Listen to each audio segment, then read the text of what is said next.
कुंदनवाड़ी नाम का एक गांव था। बहुत बड़ा था, इसीलिए उस गांव में लोगों की संख्या भी बहुत ज्यादा थी। चारों तरफ लोगों की भीड़ भाड़ सी लगी रहती थी। बस उस गांव के आदमियों की एक बात बहुत खराब थी कि तकरीबन सभी के सभी आदमियों को शराब पीने की लत थी। सुबह होते ही बस सबने मिलकर एकजुट बनाया और एक पेड़ के नीचे जाकर बैठ जाते शराब पीने। एक दिन जगन सुबह सुबह अपनी पत्नी से लड़ने लगा। उन दोनों की लड़ाई सुन सभी गांव वाले उनके घर के पास इकट्ठा हो जाते हैं। मैं बहुत दुखी हो चुकी हूँ तुम्हारे इस रोज रोज के शराब पीने से, इसलिए अब मैं तुम्हारे साथ इस घर में और नहीं रह सकती। मैं जा रही हूँ अपने मायके अपने बच्चों को साथ लेकर। हाँ ठीक है ना, जाओ। तुम्हें रोका किसने है? और तुम्हें क्या लगता है कि मैं तुम्हारे बिना अकेले नहीं रह पाऊंगा? हाँ, मेरे साथ मेरी हमसफर है ना, बस, और मुझे किसी और चीज की जरूरत नहीं है। जा रही हूँ मैं, अब कभी वापस नहीं आऊंगी। तभी गांव की कुछ औरतें मीना के पास जाती हैं। मीना, ये तुम क्या कर रही हो? क्यों जा रही हो अपने पति को छोड़कर? विद्या बिल्कुल सही बोल रही है। मीना तुम्हारा ही पति नहीं, हम सबके पतियों को शराब पीने की गंदी आदत है। क्या हम सभी भी तुम्हारी तरह घर छोड़कर चली जाएं? अरे थोड़ा ठंडे दिमाग से काम लो और ऐसे इस गांव को छोड़कर मत जाओ। हम सभी तो तुम्हारी कुछ लगती हैं। क्या तुम हमें छोड़कर ऐसे चली जाओगी? हम सब मिलकर इस समस्या का कुछ हल निकाल लेंगी। सहेलियों के समझाने बुझाने के बाद मीना गांव में रुक जाती है। वो अब घर छोड़कर नहीं जाती, पर दूर झाड़ियों के पीछे बैठी एक चुड़ैल सब देख रही थी और सबकी बातें भी सुन रही थी। सब समझ आ गया मुझे, और आगे क्या करना है ये भी समझ गई मैं। चुड़ैल एक बड़े से मटके में खूब सारी लस्सी बनाती है और एक लंबा सा घूंघट ओढ़कर और सिर पर लस्सी का मटका उठाकर घुस जाती है गांव के अंदर। ये ठीक है, इस घूंघट में मुझे कोई पहचान भी नहीं पाएगा और इस तरह मेरा मकसद भी पूरा हो जाएगा। अब मुझे शुरू हो जाना चाहिए। लस्सी ले लो, लस्सी मीठी मीठी ताजी ताजी और ठंडी मलाईदार है मेरी लस्सी। लस्सी ले लो, लस्सी। एक बार मेरे हाथ की बनी लस्सी पियोगे तो बार बार मेरे ही पास आओगे लस्सी पीने। तभी वहाँ खड़ी एक औरत उस लस्सी वाली के ऊपर जोर जोर से हंसने लगती है।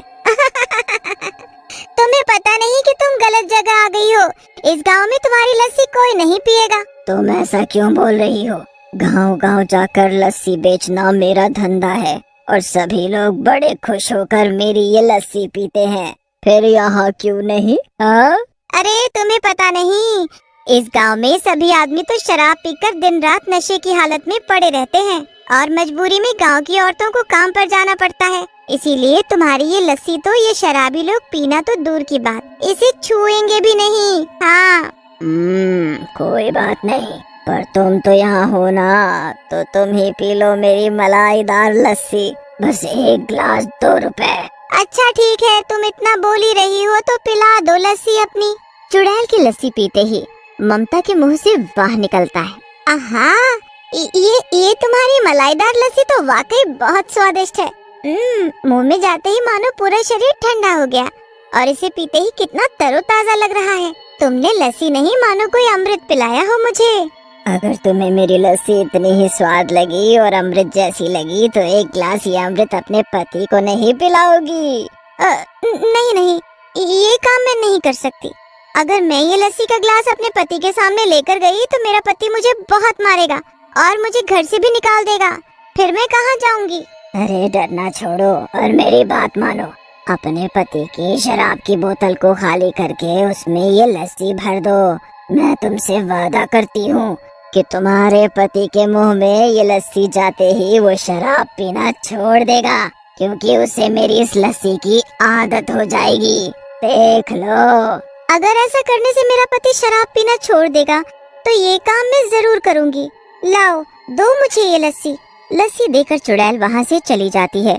उसके जाते ही ममता चुपचाप अपने पति रमेश की शराब की बोतल को खाली करके उसमें लस्सी भर देती है। रमेश नशे में धुत पड़ा था और वो शराब के बदले लस्सी की बोतल को अपने मुंह से लगाता है। ये जो भी था वो बहुत ही स्वाद था। ममता, क्या ये मुझे और मिल सकता? ममता ये सब देखकर बहुत हैरान रह जाती है और मन में कुछ सोचती है। उसे तुरंत एक उपाय सूझता है। जो आपने अभी पिया वो लस्सी थी, वो भी मलाई वाली। मैं तुम्हें और लस्सी दे सकती हूँ, पर एक शर्त है, तुम कभी दोबारा शराब नहीं पियोगे, फिर मैं तुम्हें रोज ये मलाई वाली लस्सी पिलाऊंगी। रमेश ममता की बात मान लेता है और घर में रखी सारी शराब की बोतल फोड़ डालता है। अपने पति को सुधरता देख ममता बहुत खुश होती है। अगले दिन गांव में फिर से वही चुड़ैल लस्सी बेचने आती है। लस्सी ले लो, लस्सी, मलाईदार लस्सी, ठंडी ठंडी लस्सी। तभी कुछ गांव के बच्चे चुड़ैल के पास जाते हैं लस्सी पीने। क्या वाकई ये लस्सी मलाई वाली है? मेरी माँ मुझे रोज मलाई वाला दूध पिलाती है, पर मैंने कभी मलाई वाली लस्सी नहीं पी। मैंने पी है जब भी मैं अपनी नानी के घर जाता हूँ तो मेरी नानी मुझे लस्सी पिलाती है। मुझे बहुत पसंद है ना लस्सी, इसलिए। बच्चों, फिर मेरे हाथ की भी एक बार लस्सी चख लो। ये लो तुम सबके लिए एक एक ग्लास लस्सी का, और पीकर बताओ कैसी है। सभी बच्चों को लस्सी बहुत पसंद आती है। धीरे धीरे पूरे गांव में चुड़ैल की लस्सी की ही चर्चा होने लगी। और तो और गांव के कई आदमियों ने तो लस्सी पीते ही शराब छोड़ दी। अरे ये तो चमत्कार ही हो गया, बिना कुछ किए ही मेरे पति ने शराब पीना छोड़ दिया। अब तो शराब की बात भी नहीं करते वो। ये चमत्कार सब उस लस्सी का है, उस लस्सी वाले की लस्सी जैसे कोई अमृत हो। जब से हमारे पतियों ने मलाई वाली लस्सी पी है ये, तब से सुधर गए हैं। अब तो सब सुबह सुबह उठकर काम पर भी जाते हैं। पर अभी भी कुछ लोग इतने ढीठ हैं कि लस्सी को पीना तो दूर की बात, उनकी तरफ देखते भी नहीं। वो लोग कहीं दोबारा हमारे पतियों को इस शराब की लत ना लगा दे। तभी वहाँ चुड़ैल आ जाती है अपनी लस्सी बेचने। खाली पेट दिमाग नहीं चलता, इसीलिए तुम सबके सब ये लस्सी पियो। जब ये लस्सी पेट में जाएगी तो दिमाग ठंडा होगा और इसका हल भी निकल जाएगा। सभी औरतें लस्सी पीने में व्यस्त थीं। तभी चुड़ैल वहाँ से गायब हो जाती है।